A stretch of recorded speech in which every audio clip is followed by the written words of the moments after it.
Perkenalkan, nama saya Astri Rahayu Dewi, dokter muda bagian anestesi FK Unur RSUP Sanglah.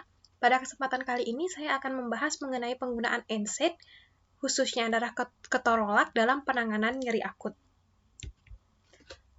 Di mana nyeri menurut International Association for the Study of Pain merupakan pengalaman sensoris dan emosional yang tidak menyenangkan yang berhubungan dengan kerusakan jaringan, ancaman kerusakan jaringan, atau keadaan yang menggambarkan kerusakan jaringan.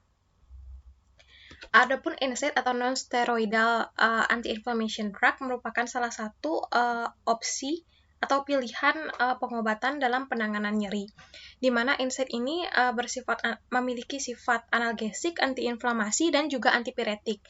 NSAID bekerja dengan menghambat enzim siklooksigenase atau COX yang mensintesis prostaglandin, prostasiklin, dan juga tromboksan. Enzim siklooksigenase atau COX ini terbagi dalam dua bentuk, yakni COX-1 dan COX-2. Untuk enzim COX-1 merupakan enzim yang bersifat konstitutif dan terdapat pada kebanyakan jaringan. COX-1 ini memiliki fungsi untuk mensintesis prostaglandin yang berperan dalam proses fisiologis, terutama proses penghantaran nyeri. Enzim ini penting pada mukosa gaster, ginjal, platelet, dan juga endotel dan pembuluh darah. Selain itu, enzim COX-2 merupakan enzim yang bersifat inducible, di mana enzim ini biasanya akan terinduksi pada banyak jaringan, terutama pada lokasi inflamasi oleh aktivitas dari sitokin. COX-2 berfungsi untuk mensintesis prostaglandin yang berperan dalam inflamasi, nyeri, dan juga demam. COX-2 ini memiliki ekspresi konstitutif pada susunan saraf pusat dan juga ginjal. Untuk karakteristik dari NSAID sendiri adalah menurunkan aktivasi dan sensitisasi nosiseptor perifer sehingga menurunkan respon inflamasi yang terjadi. NSAID juga berperan sebagai preemptif analgesia, di mana NSAID ini menurunkan sensitivitas neuronal pada sel neuron. NSAID memiliki efek yang relatif lebih sedikit, terutama pada efek mual dan muntah dibandingkan dengan opioid. Variabilitas dosis NSAID lebih kecil dibandingkan dengan opioid. NSAID tidak memiliki potensi ketergantungan atau adiksi, tidak memiliki aktivitas depresi nafas, tidak memiliki aktivitas yang dapat menimbulkan perubahan pupil,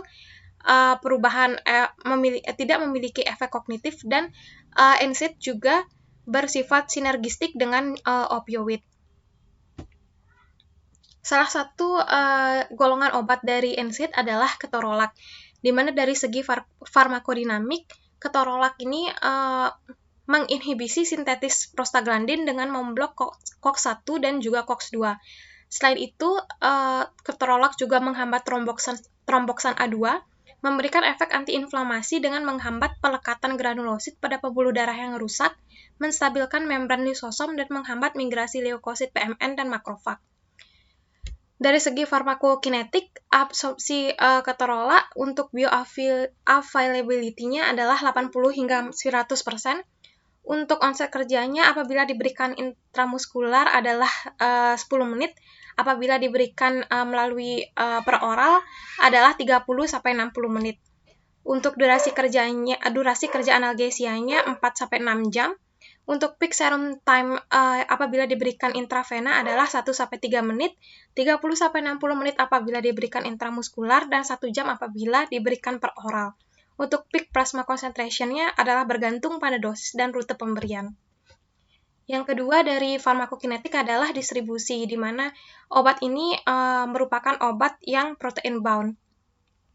Untuk metabolisme, ketorolak di metabolisme di liver dengan metabolit berupa p-hidroksiketorolak dan beberapa unidentified polar metabolites. Untuk elimination, ketorolak memiliki half-life 2-6 jam dan diekskresi 91% melalui urin dan 6% melalui feses. Untuk sediaan obat dan dosis tersedia sediaan tablet 10 mg dan injectable solution 10 mg per mililiter dan 30 mg per mililiter. Untuk penggunaan ketorolak ini biasanya digunakan sebagai manajemen dari moderately severe acute pain, untuk durasi yang short term, yakni kurang dari sama dengan 5 hari. Ketorolak ini biasanya diberikan untuk kondisi nyeri yang memerlukan analgesik setara dengan opioid. Penggunaan ketorolak tidak diindikasikan pada nyeri akut ringan atau nyeri kronik.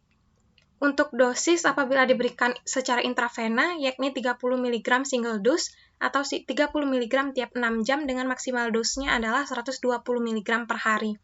Apabila diberikan intramuskular, dosisnya adalah 60 mg single dose atau 30 mg tiap 6 jam dengan maksimal dosnya adalah 120 mg per hari. Apabila diberikan per oral, dosisnya adalah 20 mg sekali setelah pemberian terapi melalui intravena atau intramuskular, lalu diberikan 10 mg tiap 4-6 jam dengan maksimal dosnya adalah 40 mg per hari. Berikut merupakan keterangan mengenai ketorolak pada kehamilan dan kondisi laktasi, di mana pada kehamilan ketorolak ini merupakan obat kategori C, di mana obat kategori C merupakan obat yang penggunaannya harus with caution, dan penggunaannya itu hanya digunakan apabila benefit outweigh the risk, karena pada studi hewan menunjukkan risiko, sementara pada studi manusia belum dilakukan. Sementara untuk trimester ketiga, ketorolak merupakan obat kategori D, di mana hanya boleh dipergunakan apabila dalam kondisi life-threatening emergency, di mana obat-obat lain yang lebih aman tidak available, karena terdapat bukti positif pada resiko gangguan dari fetal.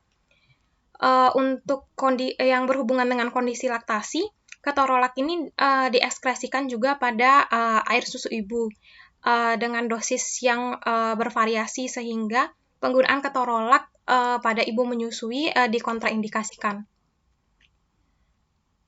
Berikut merupakan contoh gambar sediaan dari ketorolak, di mana untuk injectable dose-nya ada yang berupa ampul 30 mg dan ampul 10 mg dengan contoh obat seperti pada slide. Sementara untuk tabletnya tersedia tablet dalam sediaan 10 mg, seperti yang tertera pada slide. Untuk side effect pada ketorolak, yang pertama adalah efek pada gastrointestinal, di mana ketorolak ini dapat menyebabkan ulkus peptikum, pendarahan, dan perforasi gaster, sehingga penggunaan ketorolak dikontraindikasikan untuk pasien dengan riwayat ulkus gaster atau bleeding pada gaster. Yang kedua adalah efek pada ginjal, di mana ketorolak ini dapat menimbulkan gangguan atau kegagalan depresi volume pada ginjal. Yang ketiga, resiko pendarahan, karena ketorolak dapat menghambat fungsi trombosit sehingga dapat mengganggu hemostasis. Yang keempat adalah adanya reaksi hipersensitivitas, sehingga penting untuk memberikan dosis awal yang rendah untuk penggunaan ketorolak.